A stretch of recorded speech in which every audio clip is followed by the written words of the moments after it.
Excellent. Welcome back, everyone. Today on the Zen Sessions, I am joined by Seeb from Orden Ogan. How are you doing, Seeb? I'm great. How are you? I'm fantastic. So congratulations on the new album. It's your sixth album called Final Days. It came out last week. How has the fan response been so far? Amazing. I mean, you will obviously always have people that say they are maximalist of a certain era of the band that say, oh no, the 2010 record Eastern Hope was the best, and then you got the other guys that say 2017 Gunmen was the best record, whatever. And I think in 5 years people will be saying, no, Final Days 2021, that was the best record. Now, but generally speaking, I think that the reactions are amazing. Like our Spotify numbers are going through the roof right now. And what I especially realized is that, I mean, I did a lot of interviews in the last years, but especially from journalists, the response is also like really, really great. I mean, you know how it is. You guys have to deal with a lot of different stuff on a daily basis, so you don't find the time to listen to everything, you know. But I had a lot of journalists who are really, really into the record and are really asking like in-depth questions, you know. And that's really, really great. Shows me that people seem to really like the record. Yeah, the big thing I get from it is the natural growth, the natural progression in the band. Do you think that's what fans find hard, is to accept when bands progress naturally? Like it's not forced. You can tell that with the band it's not forced. It's just natural. Do you think they find that hard?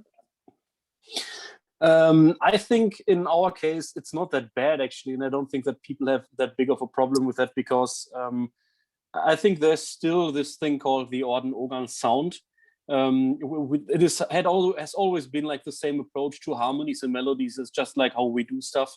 And there's this certain identity of the band. So if we add like a Dark Wild West theme, or if we add like some sci-fi elements to it, this is just a bit of icing on the cake to illustrate like the concept basically, but at its core, it's still Orden Ogan. And you mentioned the themes throughout. How do you decide on an album theme? Do you get like a genesis of a concept and then write the songs around that, or just start writing songs and see how they all fit together? It really depends. When we did Gunmen in 2017, we did the first two songs, and they had like these Wild West harmonies and melodies to it. Wait a second, sorry. There was just some alarm going off on my. Oh, good. Oh, so we're back. All right. Sorry. So when we wrote Gunmen, the first two songs had these Wild West harmonies and melodies to it, and so we were like, okay, sounds like Wild West. Maybe this will be our dark Wild West ghost cowboy story then. Yeah. For Final Days, it was actually a bit different. We had no idea where we wanted to go. Orden Ogan is a band that is pretty close to their fans. So if we can, we will go off stage into the merch stand and write autographs, take pictures and stuff. It's not getting any easier because the band is growing so much in the last year. So we can't do that all the time. But if we do, it's awesome because people have like all these amazing stories, you know, like how much music means to them and help them over dark years. And they're like really crazy stories out there. And we got the one question like 50 or 100 times. People were asking us basically like, you have been like in a post-apocalyptic ice world, and then monks in a ghost abbey, and now you have been like this dark Wild West ghost cowboy thing. Where do you want to go next? Everything has been done already. Do you want to go to space or what? And when people ask you that for like 50 times, you'd be like, oh well, okay, maybe this is like a self-fulfilling prophecy. So we decided, okay, let's do like a sci-fi record now. Perfect. And you had a few challenges with this record, I've read. Tell me about the challenges that you faced from when you first started. It was crazy. It almost felt like somebody didn't want us to get this record finished. I mean, I don't believe in stuff like that, but it is has been getting ridiculous. You know, when we started, basically everything that you can imagine that can go wrong in a production went wrong. Everything, like literally. When we started doing the recordings of the bonus DVD for the record, that was the last show of the Gunmen touring cycle. The audio files were corrupted and had to be restored. That took a lot of work. Then during the drum recordings, I had to go 5 days in a row to the music store because something broke that we couldn't fix. Then while recording guitars, I had like this terrible noise on the guitars from the power grid. Something was wrong. I had to go to another studio for a friend and work. I could just work there night times. And when I was finished with the guitars, obviously, of course, it was gone at my studio already again, you know, like so. Yep. And so much stuff. So when COVID hit, we were already cynical. It was already like, oh, well, yes, and the worldwide pandemic. Come on, throw more at us. What else, Yeah. you know? I mean, that was obviously also pretty hard because we couldn't go to the locations where we wanted doing the video shoots, couldn't work with the crews. And then we had all this restriction of how many people could meet and stuff. And people were getting like really, really cautious. Like the first videos that we did that we shot were like in the very, very early stages of the pandemic, so everyone was really had no idea where all this was going to get, you know. So everyone was like super cautious. And yeah, I mean, it went from beginning to the end of the record, and there's so many little things that went wrong that threw us back for like 1 week each or something, that we had at a certain point we just had to say, okay, we have to postpone it. We won't get it done in time. Sure. I actually want to talk about the song Inferno. For me, that song, it really tells a story to me about people dividing, people choosing sides, maybe without having all the facts, and just sort of hating each other based on picking a side. Is that sort of where you were headed with the song? Absolutely. You're one of the first guys who really got that. Like, a lot of the people think it is about the alien theme that we picked for the video. We just did that for to get like a humorous twist on that, because we thought that the times are already dark enough, and people might need a little laugh, you know, like cheering up a bit. So we thought that the aliens with the line "we gotta burn it down" would be a nice thing to make that be a metaphor. But actually it's very much about what you just said. It's about the impression that a lot of people like radicalize and pick a side, and you can't discuss with them anymore. People have unlearned. Is that a word? Is that the word? Unlearned. Well, yeah. Have unlearned to discuss with each other, and if you got like one group of people that has radicalized so much that you can't reach them with arguments anymore, the solution in the song then is "we gotta burn it down," which is obviously not meant seriously, but I think the fun idea is that you won't be any better than the side you're complaining about if you did that, you know. So it's but actually it's a real problem if you have got a group of people that is radicalized so much that you can't reach them with arguments anymore. What do you want to do? You know, it was just more about raising awareness a little bit of this problem, because I have the impression that this happens in the whole world right now. Whoever I speak to, everyone can really relate, and they were like, yes, it's in our country like this. It's the very same.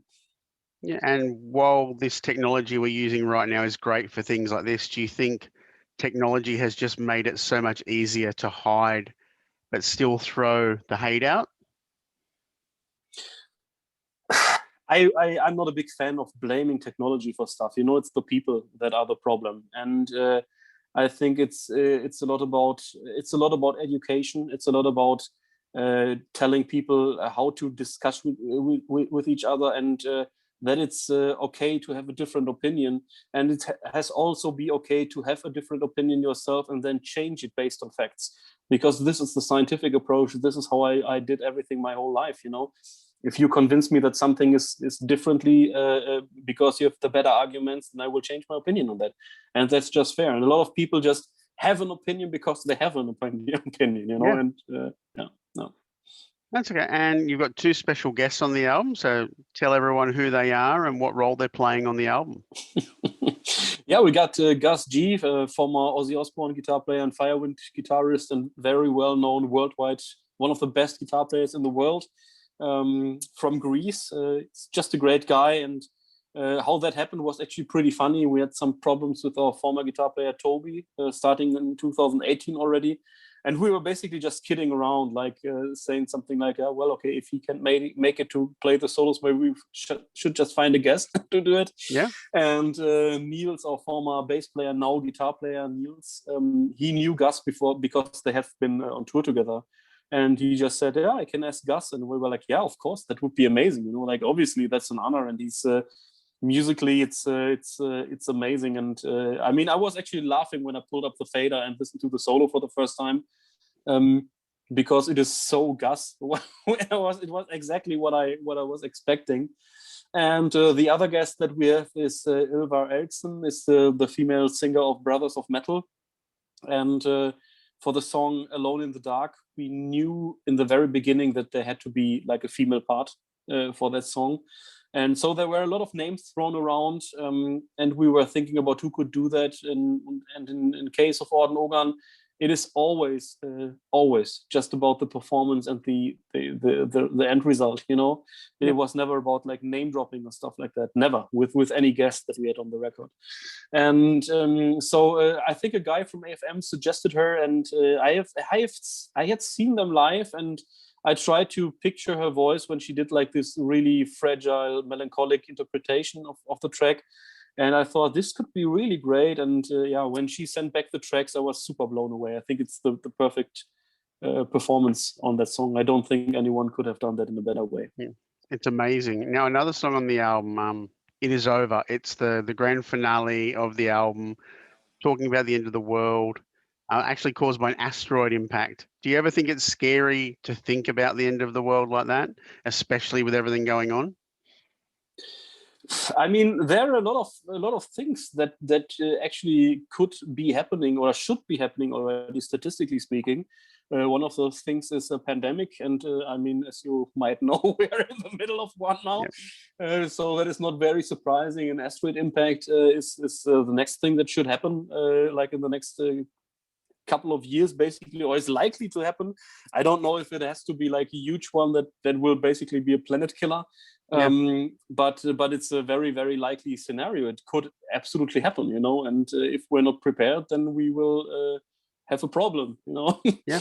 I hope Elon has his rockets ready until then. Exactly. So we can go to Mars at least. But yeah, I mean, it's not an unrealistic scenario, just as the idea about the track In the Dawn of the AI, where it is about the artificial intelligence. As far as I understood, I mean, I read a lot of stuff about that. We don't have a real AI so far. People are always talking about artificial intelligence, but we don't have one. We have self-learning programs. That is the one thing, like, you know, like programs that are developing themselves a little bit and learn from stuff that they do. But a real AI that is really self-aware and decides to do stuff on its own and has maybe their own goals, we don't have that. But as soon as we may have one, it could turn out to be a problem. I don't think that we will end up being in the Terminator Skynet scenario, but it could be more like, I mean, depending on the goals that a certain AI might have that is like super intelligent, we wouldn't even be able to communicate with it anymore because we wouldn't just understand what it is going to say. It could be more like if you want to build like a skyscraper, and there's an anthill in front of the skyscraper or on the ground where you want to build it, you wouldn't care about that. And you know, and in this scenario, yeah, the AI would build the skyscraper and we are the ants, if you understand what I mean. So depending on what the goals are, it could turn out to be a problem for us. So we should really be a little bit more careful with what we do here. Sure. Now, looking forward to live shows, what song from the new album are you looking forward to playing the most? Oh, we were just talking about that the other day with the band, and we were actually a bit surprised that it's very, very difficult to pick one because we really like all the songs. We're actually not a band that plays so many ballads live because we really want to, we don't want to slow down the tempo. And so Alone in the Dark is a little bit more unlikely to be played live, especially not in the festival scenario or something like that. Yep. If that happens, then just on a headlining show. But I think the first 4 singles that we have out now, Let the Fire Rain, In the Dawn of the Eye, Inferno, Heart of the Android, I mean, that they are the obvious choices. I could imagine that It Is Over works great in the live scenario as well. And also I like Interstellar a lot. So let's see. Sure. And finishing up today, do you have any words for your fans in Australia? Yeah, I got some. Actually, I got some words for the fans. I mean, the first thing is we'd love to come to Australia at a certain point. We tried in the past, but we didn't find the right partner so far. So hopefully that will happen after the pandemic is done. And the other thing that is really important for me to say is actually that I mean, all stay healthy. You guys over there. It's not the most. It's maybe not the most dangerous virus in the world, but it's certainly bad enough. I mean, I don't want to have it. I'm super cautious myself, and I'm not really sure how the situation is over there with you guys, but at least here in Europe, with the economy going down and people are losing their jobs and stuff like that, like depressions are on the rise. And I really want to take this opportunity to say, don't give up, like don't jump out of the window. It will get better at a certain point. I mean, even if it feels like really, really bad right now, it is not the end of the world. It will get better. And especially if you get the new Orden Ogan record, you will Fantastic. A great soundtrack for the apocalypse right now. Best way to end the interview. Great job, Seeb. Thanks so much for taking your time today. Thanks for having me. Have a nice day. See you, buddy. Bye-bye. Bye-bye.